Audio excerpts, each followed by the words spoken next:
मुरली अमृत की धारा है धारा, जो देती दुखों से किनारा। मुरली अमृत की धारा है धारा, जो देती दुखों से किनारा। भूले जीवन में हो जाए शिव बाबा मुरली में समझाए। भूले ओम शांति। आज है 28 सितंबर 2021 की साकार मुरली। बाबा के महावाक्य। मीठे बच्चे, बाप आए हैं तुम्हें पुजारी से पूज्य बनाने। पूज्य से पुजारी और पुजारी से पूज्य बनने की पूरी कहानी तुम बच्चे जानते हो। प्रश्न: कौन सी बात दुनिया वालों के लिए असंभव लगती और तुम सहज उसे अपने जीवन में धारण करते हो? उत्तर: दुनिया वाले समझते हैं कि गृहस्थ व्यवहार में रहते पवित्र रहना यह तो बिल्कुल असंभव है, और तुम सहज धारण कर लेते क्योंकि जानते हो इससे स्वर्ग की बादशाही मिलती है। तो यह बहुत सस्ता सौदा हुआ ना। गीत। यह कौन आज आया सवेरे सवेरे। ये कौन आज आया सवेरे सवेरे।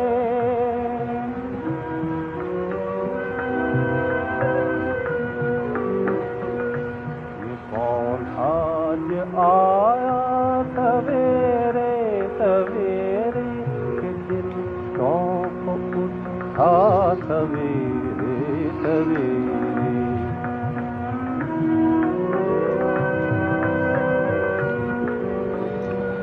कहा रूप ने क्या है कौन। ओम शांति। अंधियारा और सवेरा दुनिया के लिए बिल्कुल अलग है। यह वह तो कॉमन है। तुम बच्चों का सवेरा अनकॉमन है। दुनिया को पता नहीं अंधियारा और सवेरा किसको कहा जाता है। वास्तव में यह अंधियारा और सवेरा कल्प के इस पुरुषोत्तम संगम युग पर होता है। अभी अज्ञान अंधियारा दूर होता है।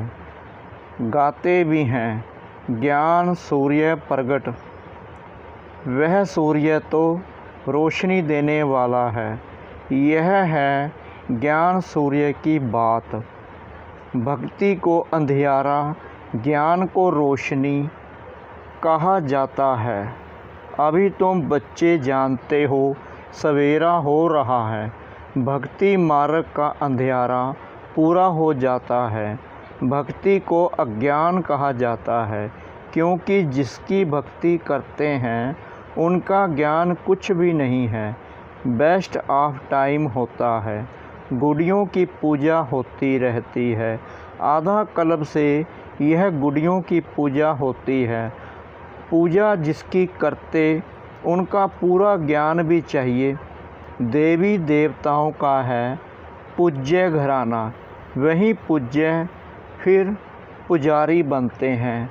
पूज्य से पुजारी, पुजारी से पूज्य बनने की कितनी लंबी चौड़ी कहानी है। मनुष्य तो पूज्य पुजारी का अर्थ भी नहीं समझते हैं। परम पिता परमात्मा आते ही हैं संगम पर, जबकि अंधियारा पूरा होता है। सवेरा बनाने आते हैं, परंतु उन्होंने कल्प के संगम युगे के बदले युगे युगे लिख दिया है। जब 4 युग पूरे होते हैं तो पुरानी दुनिया पूरी हो, फिर नई दुनिया शुरू होती है, तो इसको कहेंगे कल्याणकारी संगम युग।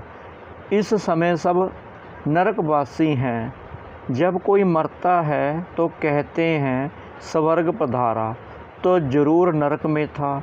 यह कोई समझते नहीं कि हम नरक में हैं। रावण ने सबकी बुद्धि को एकदम ताला लगा दिया है।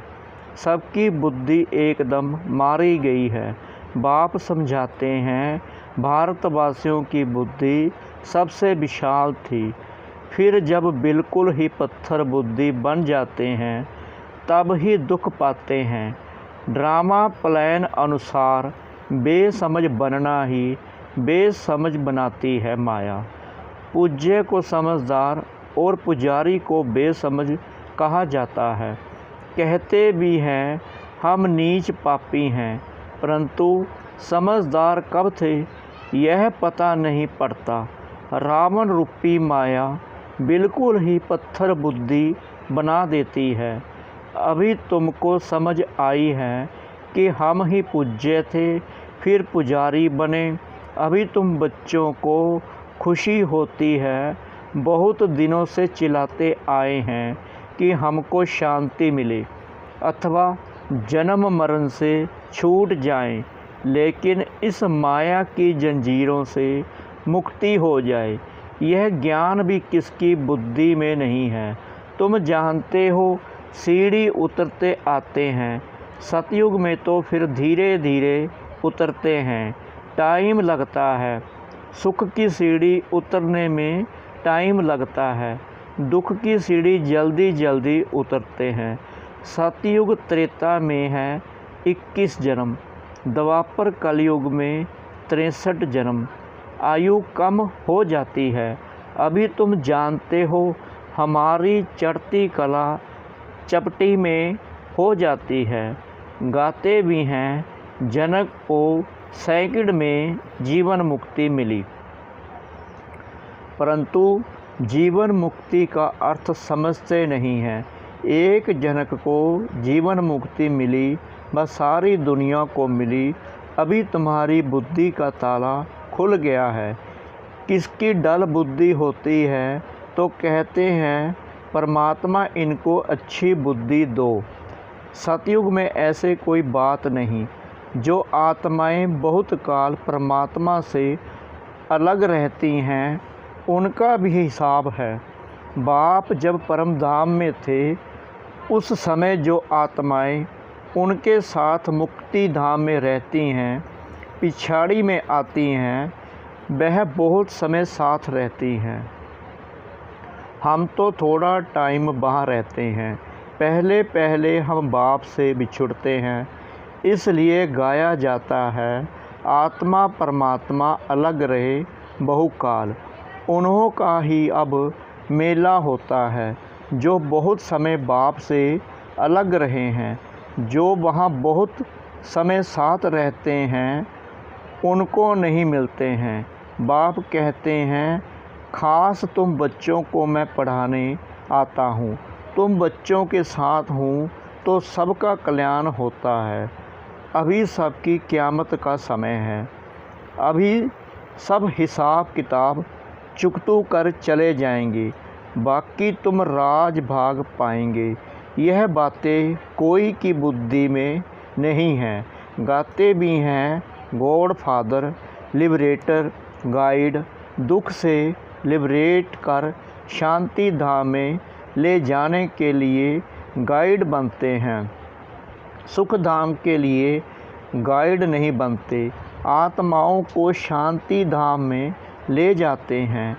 वह है निराकारी दुनिया जहाँ आत्माएं रहती हैं, परंतु वहाँ कोई जा नहीं सकता क्योंकि पतित हैं। इसलिए पतित पावन बाप को पुकारते हैं। खास भारतवासी जब उल्टे बन जाते हैं तब बेहद बाप को ही कुत्ते बिल्ली पत्थर ठिक्कर में ले जाते हैं।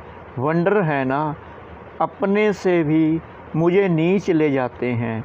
यह भी ड्रामा बना हुआ है, किसका दोष नहीं है। सब ड्रामा के वश है, ईश्वर के वश नहीं।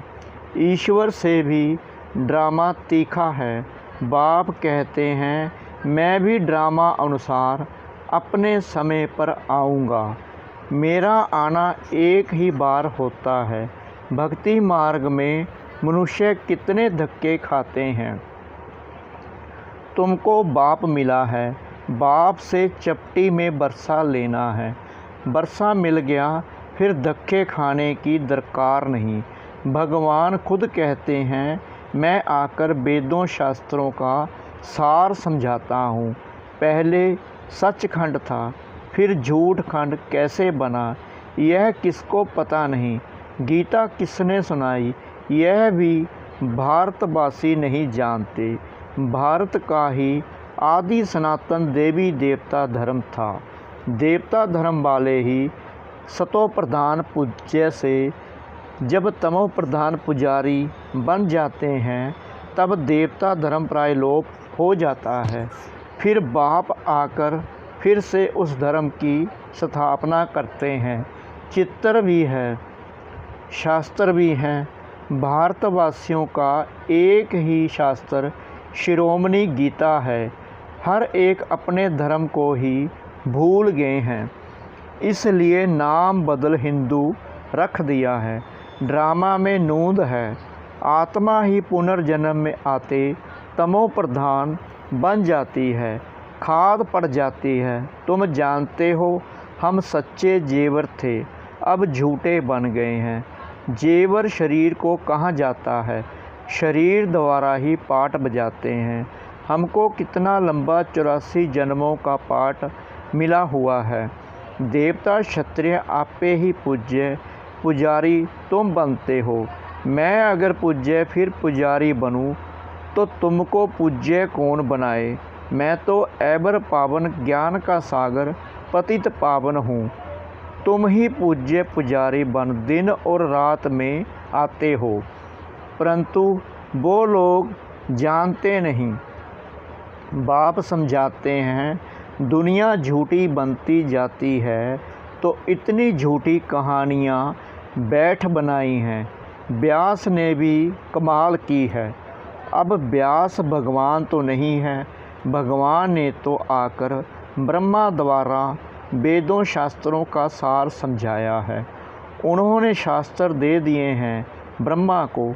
अब भगवान कहाँ, ऐसे तो नहीं। विष्णु की नाभि से ब्रह्मा निकला, तो विष्णु ने बैठ शास्त्रों का सार बताया नहीं, ब्रह्मा द्वारा समझाया है। त्रिमूर्ति के ऊपर है शिव बाबा, वह बैठ सार बताते हैं ब्रह्मा द्वारा, जिनके द्वारा समझाते हैं। फिर पालना करेंगे। तुम हो ब्रह्म कुमार कुमारियाँ। ब्राह्मण वर्ण है ऊंच ते ऊंच। तुम अभी हो ईश्वरीय संतान। ईश्वर के रचे हुए यज्ञ की तुम संभाल करते हो। इस ज्ञान यज्ञ में सारी पुरानी दुनिया स्वाहा हो जानी है। इनका नाम रखा है राजसभ अश्वमेघ अविनाशी रुद्र ज्ञान यज्ञ। राजाई प्राप्त कराने के लिए बाप ने यज्ञ रचा है।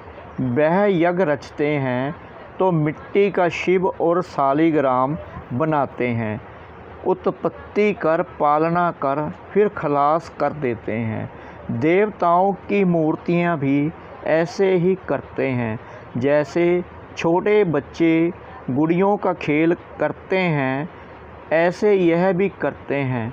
अब बाप के लिए तो कहते हैं स्थापना, पालना, फिर विनाश करते हैं। पहले स्थापना। अभी तुम मृत्युलोक में अमरलोक के लिए पढ़ रहे हो। यह तुम्हारा मृत्युलोक का अंतिम जन्म है। बाप आते हैं अमरलोक स्थापन करने। एक पार्वती को कथा सुनाने से क्या होगा। अमरनाथ शंकर को कहते हैं, उनको पार्वती देते हैं। अब शंकर पार्वती स्थूल में आ कैसे सकते, जबकि उन्हों को सूक्ष्म वतन में दिखाया है। अभी तुमको समझाया है जगत अम्बा जगत पिता लक्ष्मी नारायण बनते हैं। लक्ष्मी नारायण फिर 84 जन्मों के बाद जगत अम्बा जगत पिता बनते हैं। वास्तव में जगत अम्बा है पुरुषार्थी, फिर लक्ष्मी है पावन प्रारब्ध, महिमा जास्ती किसकी है। जगत अम्बा पर देखो कितना मेला लगता है, काली कलकत्ते वाली मशहूर है। काली माता के पास भला काला पिता क्यों नहीं बनाया है। वास्तव में जगत अम्बा आदि देवी ज्ञान चिता पर बैठ काले से गोरी बनती है। पहले ज्ञान ज्ञानेश्वरी है, फिर राज राजेश्वरी बनती है।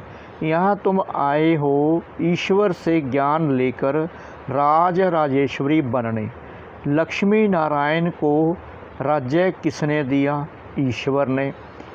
अमर कथा सत्यनारायण की कथा बाप ही सुनाते हैं, सेकंड में जिससे नर से नारायण बनते हैं। अभी तुम बच्चों के कपाट खुल गए कि काम महाशत्रु है। कहते हैं गृहस्थ व्यवहार में रहकर पवित्र रहना असंभव है।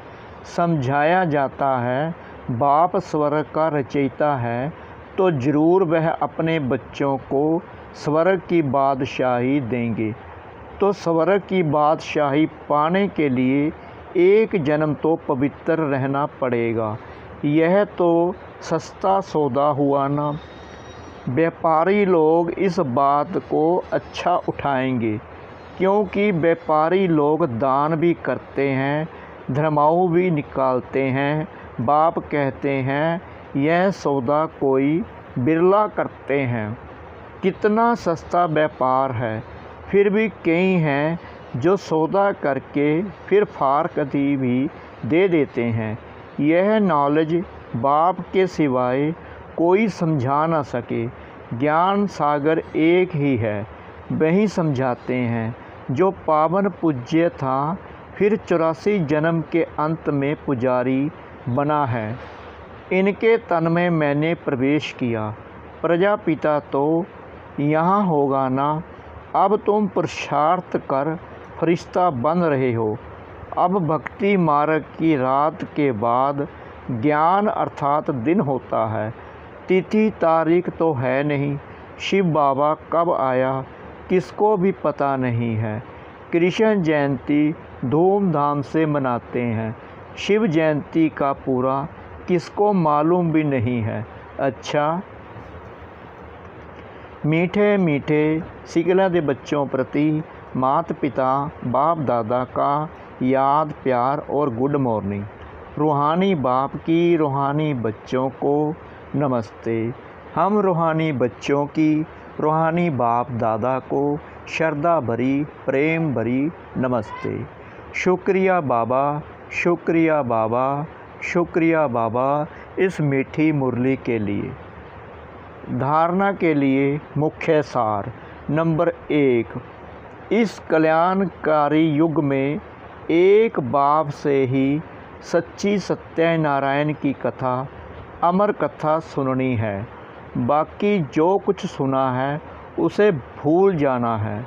नंबर 2, सतयोगी बादशाही लेने के लिए इस एक जन्म में पवित्र रहना है। फरिश्ता बनने का पुरुषार्थ करना है। वरदान। बालक सो मालिकपन की स्मृति से सर्व खजानों के अधिकारी प्राप्ति संपन्न भव। हम बाप के सर्व खजानों के बालक सो मालिक हैं। नेचुरल योगी, नेचुरल स्वराज्य अधिकारी हैं। इस स्मृति से सर्व प्राप्ति संपन्न बनो।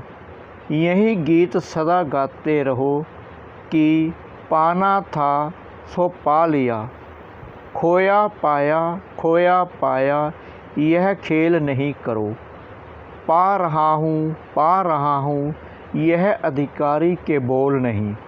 जो संपन्न बाप के बालक सागर के बच्चे हैं, वह नौकर के समान मेहनत कर नहीं सकते। स्लोगन। योग बल द्वारा कर्म भोग पर विजय प्राप्त करना यही श्रेष्ठ पुरुषार्थ है। योग बल द्वारा कर्म भोग पर विजय प्राप्त करना यही श्रेष्ठ पुरुषार्थ है। मातेश्वरी जी के अनमोल महावाक्य। राज ऋषि सतयुगी होते हैं। लोग यह जो कहते हैं द्वापर में राज ऋषि थे जिन्होंने बैठ यह वेद शास्त्र रचे, क्योंकि वो त्रिकालदर्शी थे। अब वास्तव में राज ऋषि हम सतयुग में ही कह सकते हैं, क्योंकि वहाँ विकारों को पूरा जीते हुए अर्थात कमल के फूल समान जीवन मुक्त अवस्था में रहते राजाई चलाते हैं। बाकी यह जो द्वापर में परमात्मा को प्राप्त करने के लिए तप करने वाले ऋषि हैं, जिन्होंने वेद शास्त्र रचे हैं। सतयुग में तो वेद शास्त्रों की ज़रूरत ही नहीं रहती, न हम उन्हों को त्रिकालदर्शी कह सकते हैं। जब हम ब्रह्मा विष्णु शंकर को त्रिकालदर्शी नहीं कह सकते, तो फिर यह द्वापर युग वाले रजोगुण समय के ऋषि मुनि कैसे त्रिकालदर्शी बन सकते हैं। त्रिकालदर्शी अर्थात त्रिमूर्ति त्रिनेत्री सिर्फ एक परमात्मा शिव को कह सकते हैं, जो स्वयं इस कल्प के अंत में आए सारी रचना का अंत दे देते हैं। वहाँ सतयुग में प्रारब्ध भोगनी है। वहाँ यह ज्ञान नहीं रहता कि हम ब्रह्मावंशी ब्राह्मण ही सिर्फ मास्टर त्रिनेत्री त्रिकालदर्शी बनते हैं। बाकी सारे कल्प के अंदर कोई को भी ज्ञान नहीं मिल सकता है, ना देवताओं को ना मनुष्यों को त्रिकालदर्शी कह सकते हैं। अच्छा, ओम शांति।